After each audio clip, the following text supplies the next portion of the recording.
Hello students, how are you? I hope that you all are fine. Welcome to my channel Easy English by Viren Thakur. आज के इस video में हम देखेंगे class +2 CBSE board के लिए फ्लेमिंगो बुक से फर्स्ट चैप्टर और इसका नाम है the last lesson and it has been written by Alphonse Daudet. Alphonse Daudet के लाइफ स्पैन की बात करें तो इनका जन्म 1840 में हुआ था और 1897 तक इनका जीवन काल रहा। About the author, Dode joined army to fight in the Franco-Prussian War। तो हम ये देख सकते हैं कि ये चैप्टर जो है इसमें अल्फोंस डोडे ने ऑटोबायोग्राफिकल डिटेल दी है। Francis defeat had a profound impact and reflected in his stories Countess de Lundy, Monday Tales, a collection of stories published in 1873 in London and shows the change in Francis' fortune through eyes of a young boy। तो जो कुछ उन्होंने witness किया वो सब इस chapter में autobiographical detail के बारे में बताया हुआ है। तो चलिए अब हम इसकी थीम के बारे में बात करते हैं। It relates to culture and language. इसका संबंध कल्चर और लैंग्वेज से है। Hegemony of the imperial and colonial power. Hegemony होता है सुप्रीमेसी, डोमिनेंस। तो इम्पीरियल पावर की और कॉलोनियल पावर की जो डोमिनेंस है वो दिखाई गई है। Lust for ruling the world influencing culture and identities, कि दुनिया में अपना राज चलाने की जो एक तीव्र इच्छा है उसको जगाना और दूसरों की आइडेंटिटी को प्रभावित करना। Pathos of the likely language crisis, इसमें इमोशंस को भी जोड़ा गया है जिसमें लैंग्वेज क्राइसिस को हाईलाइट किया गया है कि किस तरह से लोगों से उनकी लैंग्वेज जो है वो छीन ली जाती है। लैंग्वेज की अगर बात करें तो ये एक ऐसा एसेट है जो बहुत इम्पोर्टेंट है हमारे लिए एंड ये हमारी एक आइडेंटिटी होती है। और इसमें ये भी बताया हुआ है कि किस तरह से अगर हम अपनी लैंग्वेज को छोड़ देते हैं या उससे दूर हो जाते हैं या हमारे से उस लैंग्वेज को छीन लिया जाता है तो किस तरह से हम डर महसूस करते हैं, शेम महसूस करते हैं और पेन महसूस करते हैं। एग्नी मीन्स पेन महसूस करते हैं अपनी फ्रीडम खो जाने की। Of learning and using mother tongue, यही हुआ है इस चैप्टर में। ये चैप्टर जो है इसमें दो टेरिटरीज़ की बात की गई है, एक अल्सैसे और एक लॉरेन। तो यहाँ इस चैप्टर में अल्सैसे के बारे में बताया हुआ है जो कि जर्मनी के साथ लगते हुए बॉर्डर में स्थित है। तो चलिए अब हम इसकी समरी के बारे में बात करते हैं। The prose the last lesson written by Alphonse Daudet narrates about the year 1870। 1877 की ये बात है। When the Prussian forces under Bismarck attacked and captured France, जब प्रशियन मीन्स जर्मन फोर्सेस जो थी उन्होंने बिस्मार्क के नेतृत्व में फ्रांस पर अधिकार कर लिया था। The French districts of Alsace and Lorraine went into Prussian hands. The new Prussian rulers discontinued the teaching of French in the schools of these two districts. इन दोनों डिस्ट्रिक्ट में जो नए प्रशियन रूलर्स आए उन्होंने क्या किया कि फ्रेंच को मदर टंग बनाने से इनकार कर दिया और उन्होंने जर्मन लैंग्वेज जो है उसको तत्काल प्रभाव से ऑफिशियल लैंग्वेज बना दिया। और इस तरह से क्या हुआ, इसका प्रभाव ये हुआ कि जो फ्रेंच के टीचर्स थे उनको ये कहा गया कि आप इस जगह को छोड़ के चले जाइए। तो ये स्टोरी हमें ये बताती है कि किस तरह से एम हैमल जो कि काफ़ी समय से वहाँ काम कर रहे थे, फ्रेंच लैंग्वेज टीचर और हिस्ट्री टीचर, उनको भी यहाँ से जाना पड़ा और किस तरह से उनका जो लास्ट लेसन है उसके बारे में हमें यहाँ पे बताया गया है। Mister M Hamel had been transferred and could no longer remain in his old school. Still he gave last lesson to his students with utmost devotion and sincerity as ever. उसने लास्ट लेसन जो था काफ़ी sincerity के साथ और devotion के साथ वहाँ के लोगों को पढ़ाया। और ये स्टोरी साथ में ये भी बताती है कि किस तरह से सभी लोग अपनी लैंग्वेज के प्रति इमोशनल हो गए थे और उन्हें बहुत दुख हो रहा था कि उन्हें अपनी लैंग्वेज जो है उसे छोड़ना पड़ रहा है। One of his student friends who dreaded French class and M. Hammel's iron rod came to the school that day thinking he would be punished as he had not learned his lesson of participles.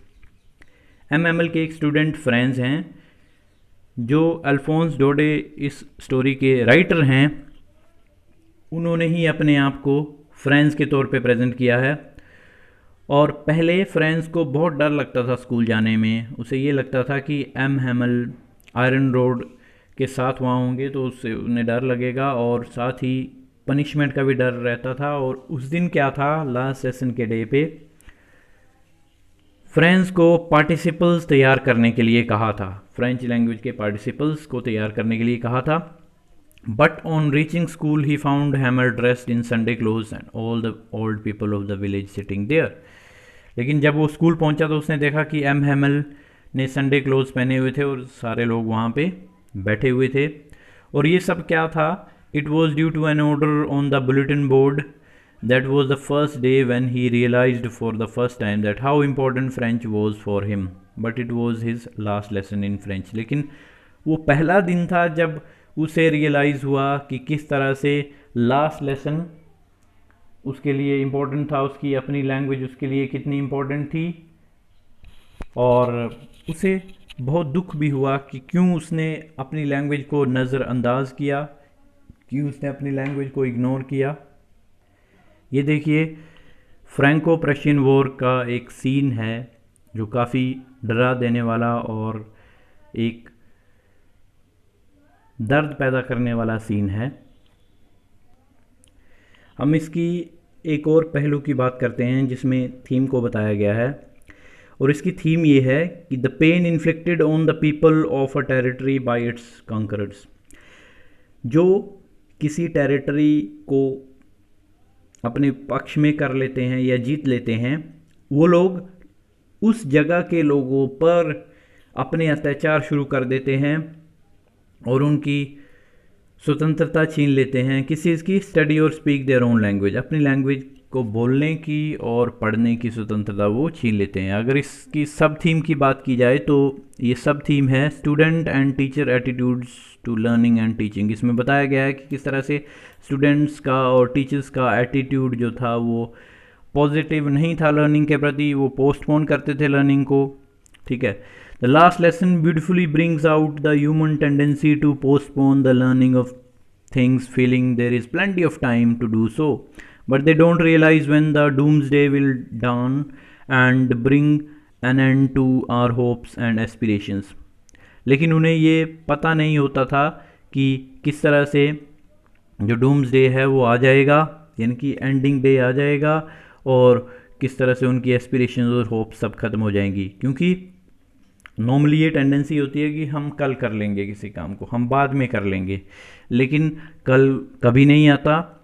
अब देखो यहाँ पर friends की बात जो मैं आपको बता रहा था कि वो एम हैमल से डरता था, और डर इस बात का था कि एम हैमल काफ़ी स्ट्रिक्ट टीचर था और पार्टिसिपल्स पर टेस्ट तैयार करने के लिए उसे कहा गया था जो उसने नहीं सीखा था। Although friends wants day out of the school and enjoy beauty of nature, the bright sunshine, the bird chirping in the woods, but eventually plans to go to school. लेकिन समहाउ वो कोशिश करता है कि मैं स्कूल जाऊँ, और वो स्कूल जाता भी है। On the way he passes through the town hall and sees the huge crowd around the notice board. In fact, bulletin board, he does not stop as bulletin board served all bad news. Lost battles, the drafts and orders of the commanding officers. अब देखो ये bulletin board जो था काफ़ी important था, क्योंकि इसमें सारी इन्फॉर्मेशन ऐसे के लोगों को मिलती थी, चाहे वो कोई बैड न्यूज़ हो या लॉस्ट ऑफ बैटल्स हो या कोई ड्राफ्ट्स हों, इंपॉर्टेंट ऑर्डर्स हों कमांडिंग ऑफिसर्स के, तो वो सब उन्हें बुलेटिन बोर्ड से ही पता लगता था। अब देखिए जब फ्रेंड्स समहाउ अपनी एनर्जी कलेक्ट करके स्कूल पहुंचा, तो on reaching the school the changes he noticed were, क्या चेंजेस उसने देखे। Instead of noisy classrooms everything was as quiet as Sunday morning. All students were already in the classroom. M. Hamel, the French teacher did not scold him and told him very kindly to take his seat. तो ये काफ़ी different behaviour जो था वो note किया M हैमल की तरफ से. He was dressed in his Sunday best beautiful green coat. ये आपको याद रखना है कि उस दिन लास्ट लेसन वाले डे को एम हैमल ने कौन सी ड्रेस पहनी हुई थी, तो बहुत ही इंपॉर्टेंट है ये क्वेश्चन के हिसाब से भी. Beautiful green coat, frilled shirt and black embroidered cap which he wore on functions and prize ceremonies only. वो उसने उस दिन पहनी थी. यानी कि ये दिन कुछ खास था, कुछ अलग था ये दिन. ये देखकर फ्रांस काफ़ी हैरान हुआ. अब देखिए यूजुअली क्या होता था जब स्कूल शुरू होता था, देयर वाज अ ग्रेट बसल, काफ़ी नॉइज होती थी, which could be heard out in the street, the opening and closing of desk, lessons repeated in unison, but that day it was as calm as Sunday morning. Sunday morning की तरह बिल्कुल शांति थी. Sunday को छुट्टी होती है इसलिए काफ़ी शांत रहता है स्कूल, उसी तरह से वहाँ पर भी काफ़ी शांति थी. There was not rage of commotion, noise बिल्कुल भी नहीं था. लेकिन हैरानी वाली बात ये थी कि जो भी विलेजर्स थे वो लास्ट बेंचेस पर आकर बैठे हुए थे. विलेज के इंपॉर्टेंट पर्सन जो थे उसमें ओल्ड होजर, फॉर्मर मेयर और पोस्ट मास्टर, वो सब भी वहाँ थे. आज तक तो वो कभी नहीं आए थे, कभी स्कूल की तरफ उन्होंने झांक कर भी नहीं देखा था. लेकिन आज वो कैसे आ गए, क्या रीज़न था, यही सब सवाल फ्रांस की दिमाग में चल रहे थे. M Hamel announce the notice which was served from Berlin. अब ये बर्लिन से जो नोटिस आया था, जर्मनी की राजधानी बर्लिन से, as from tomorrow onwards German would be taught in the schools of Alsace and Lorraine. अब कल से जर्मन लैंग्वेज जो है वही पढ़ाई जाएगी एल्सासे और लॉरेन के स्कूल्स में. He realizes that is what was put up on the bulletin board. अब उसे समझ आई फ्रांस को कि बुलेटिन बोर्ड में क्या रखा हुआ था या क्या वहाँ पे पेस्ट किया गया था. He repented that he does not know his own mother tongue. अब उसे पछतावा हुआ. रिपेंट का मतलब होता है पछतावा होना, इसको रिग्रेट भी कहते हैं, कंपंक्शन भी कहते हैं. स्टूडेंट्स, वोकैबुलरी काफ़ी इंपॉर्टेंट होती है, इसलिए मैं बीच में आपको वर्ड्स और मीनिंग्स भी बताता रहूँगा. रिपेंटेड मीन्स रिग्रेटेड, ओके, और रिपेंट करने को कंपंक्शन भी कहा जाता है. अब उसे काफ़ी रियलाइज़ हुआ कि पछतावा हुआ कि क्यों मैं अपने लेसन्स को ध्यान से या सीरियस नोट में नहीं पढ़ पाया. Now he realize the reason why teacher is dressed in his Sunday best and villagers sitting at the back to pay tribute to M Hamel for his 40 years. 40 साल से एम हैमल यहाँ काम कर रहे थे. अब उसे पता लगा कि किस तरह से लोग वहाँ इकट्ठे हुए थे एम हैमल को ट्रिब्यूट देने के लिए, उसे एड्यू करने के लिए या उसे विदाई देने के लिए. M Hamel realizes that all three, the children, the parents and he himself, are to be blamed for losing respect and regard for the mother tongue. उसने न केवल दूसरों को बल्कि अपने आप को भी दोषी ठहराया कि क्यों वो इस लैंग्वेज में प्रोफिशिएंसी हासिल नहीं कर पाए, क्यों वो दक्ष नहीं बन पाए. Franz is called to recite the lesson and he makes mistakes, but opposite to his thinking, teacher does not scold him, rather preaches that one should not waste time.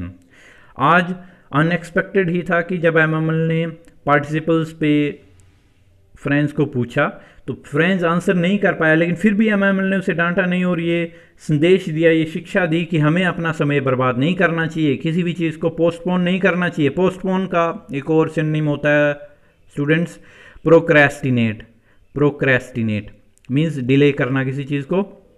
Always keep the mother tongue close to your heart as it is the key to the prison of slavery. तो अपनी mother tongue को हमें अपने दिल के बिल्कुल नज़दीक रखना चाहिए, क्योंकि ये हमारी एक यूनिक आइडेंटिटी होती है और इसी से ही हमारा एक अलग पहचान बनती है.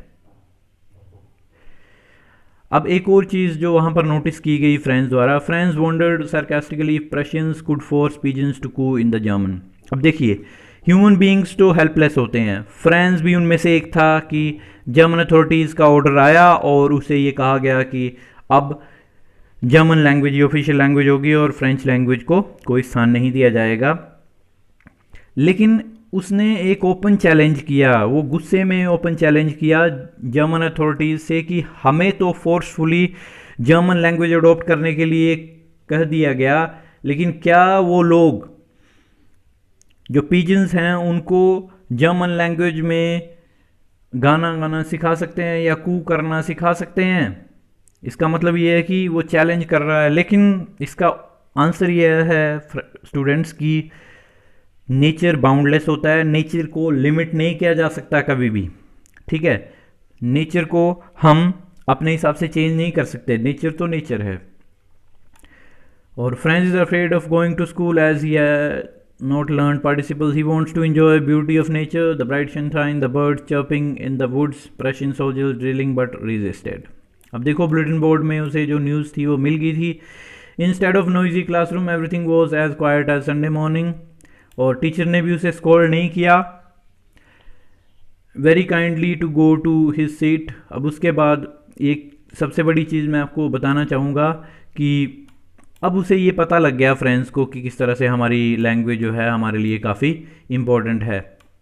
और उसे ये भी पता लग गया था कि किस तरह से एम हैमल ने संडे क्लोज जो थे, स्पेशल क्लोज पहने थे। उसके बाद क्या हुआ कि एम हैमल ने अपनी मदर टंग को प्रेज़ किया, ही यूलोजाइज मीन्स एडमायर किया, प्रेज़ किया फ्रेंच लैंग्वेज को, ये कहते हुए कि it was the most beautiful language in the world. Students, ये बहुत इंपॉर्टेंट इन्फॉर्मेशन है इस चैप्टर के हिसाब से, आप याद रखिएगा।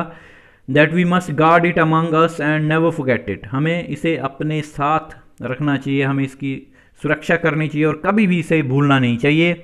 Because when people are enslaved, जब एक कम्युनिटी गुलाम होती है तो जब तक वो अपनी लैंग्वेज को अपने साथ रखते हैं, अपनी लैंग्वेज को फुल सपोर्ट करते हैं, वो लैंग्वेज उनके लिए एक की का काम करती है, एक चाबी का काम करती है जेल से निकलने के लिए। अब बात करते हैं कि क्लास में एटमॉस्फेयर कैसा था उस टाइम। वो काफ़ी इमोशनल एटमॉस्फेयर था, सभी भावुक थे। Teacher teaching sincerely and patiently, students and others studying with utmost sincerity, Franz wonders sarcastically if Prussians could force pigeons to coo. इसकी बात हम पहले कर चुके हैं। अब देखो, सबसे बड़ी बात ये थी कि अब ऐसा टाइम आ गया था कि एम हैमल भी विदा कहने वाले थे। बहुत हार्ड था उनके लिए, काफ़ी इमोशनल मोमेंट थी। फ्रेंड्स भी अपने दिमाग में इमेजिन कर रहा था कि किस तरह से एम हैमल के लिए हार्ट ब्रेकिंग होगा यहाँ से जाना इतने सालों की सर्विसेज के बाद। तो चलिए मैं आपको एक और चीज़ दिखाना चाहूँगा इस चैप्टर से रिलेटेड। ये देखिए, फ्रांस के बॉर्डर पे ही जो एरिया है अल्सासे और लॉरेन, उसके बाद जर्मनी जो है वो शुरू हो जाता है। तो इस तरह से हम ये देख सकते हैं कि किस तरह से ये बॉर्डर एरिया है और सबसे ज़्यादा जर्मनी ने फ्रैंको प्रशियन वॉर में उन पर प्रभाव डाला और अपनी लैंग्वेज जो है उसको उन पर थोपा। तो अब देखो एम हैमल ने लास्ट में क्या किया। M Hamel overcome with emotions, काफ़ी इमोशनल हो गए थे और कुछ नहीं कह पाए। सिर्फ उन्होंने ब्लैक बोर्ड पे लिखा, लॉन्ग लिव फ्रांस, वीव ला फ्रांस। वीव ला France means long live France. तो इसी से ही ये चैप्टर एंड हुआ, क्योंकि जब फ्रांस वहाँ बैठा हुआ था उस टाइम उसने जो ऑब्ज़र्व किया कि एम हैमल काफ़ी इमोशनल थे और एम हैमल ने ट्रम्पेट्स की आवाज़ सुनी। एंजल्स जो था वो प्रेयर जो थी वो शुरू हो गई। दोपहर के 12 बज चुके थे और उस समय एक इंडिकेशन आ गई कि अब ये लेसन जो है वो एंड हो चुका है और स्कूल जो है वो भी डिसमिस हो चुका है। तब उन्होंने ये कहा कि वीव ला France means long live France. ये वीव ला फ्रांस फ्रेंच लैंग्वेज का वर्ड है और सेंटेंस है, इसे आपको याद रखना पड़ेगा, एक फ्रेज़ है ये। चलिए कुछ डिफ़िकल्ट वर्ड्स और मीनिंग्स हैं उनको देखते हैं।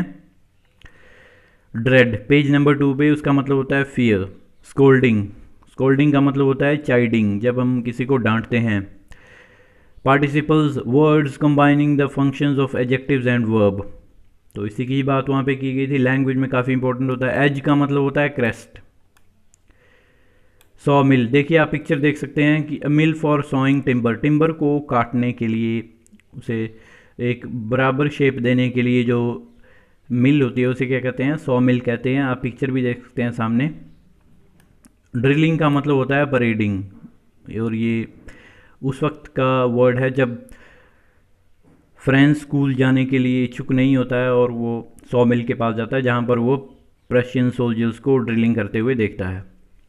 Tempting means enticing, enticing means जब हम किसी वस्तु या किसी सिचुएशन के प्रति काफ़ी अट्रैक्ट होते हैं, उसे टेम्पटिंग कहा जाता है। रेजिस्ट करना होता है, ओवरकम करना। Hurried of means went away in Hari. Bulletin board, यहाँ देख सकते हैं कि बुलेटिन बोर्ड में जो भी इम्पोर्टेंट इन्फॉर्मेशन है उसको पेस्ट किया जाता है, तो इसी तरह का ही बुलेटिन बोर्ड जो था वहाँ पर यूज़ किया गया था। ड्राफ्ट मीन्स अ प्लान और outline of something. Page number 3 पे चलिए।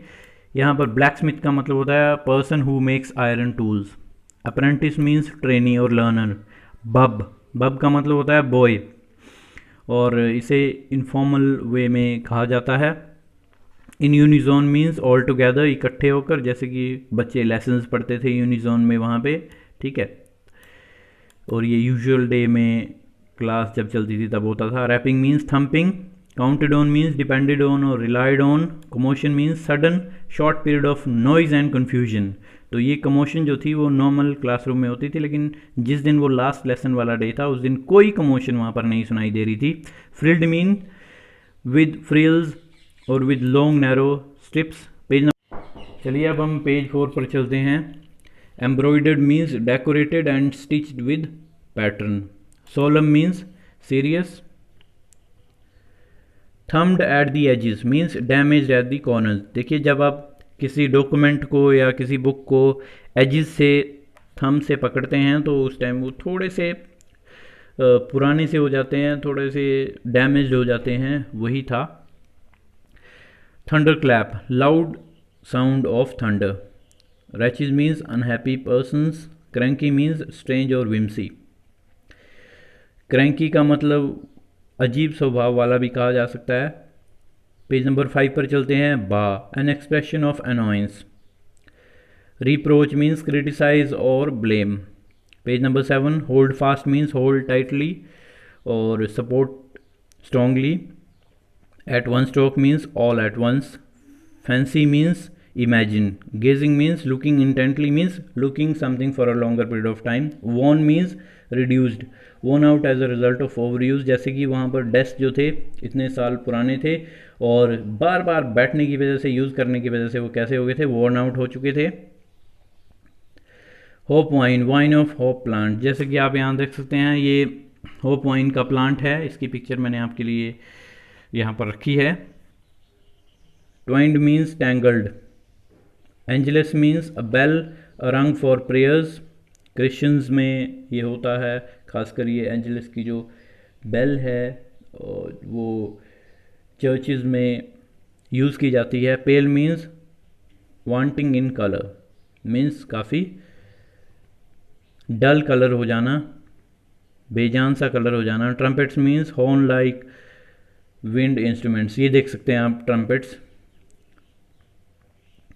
और अंत में विव ला France means long live France. तो इस तरह से हमने देखा कि किस तरह से द लास्ट लेसन चैप्टर काफ़ी इम्पोर्टेंट है हमारे लिए, और मैं आशा करता हूँ कि आपको ये वीडियो पसंद आया होगा। आने वाली वीडियो में हम इसके इम्पोर्टेंट क्वेश्चंस को, जो कि सीबीएसई बोर्ड के प्रीवियस ईयर्स में पूछे गए हैं, उनको डिस्कस करेंगे और किस तरह से एक स्ट्रैटेजी बनानी है इंपॉर्टेंट क्वेश्चंस को याद करने की, उसके बारे में बात करेंगे। बने रहिए मेरे चैनल में मेरे साथ। Easy English by Viren Thakur. Thank you.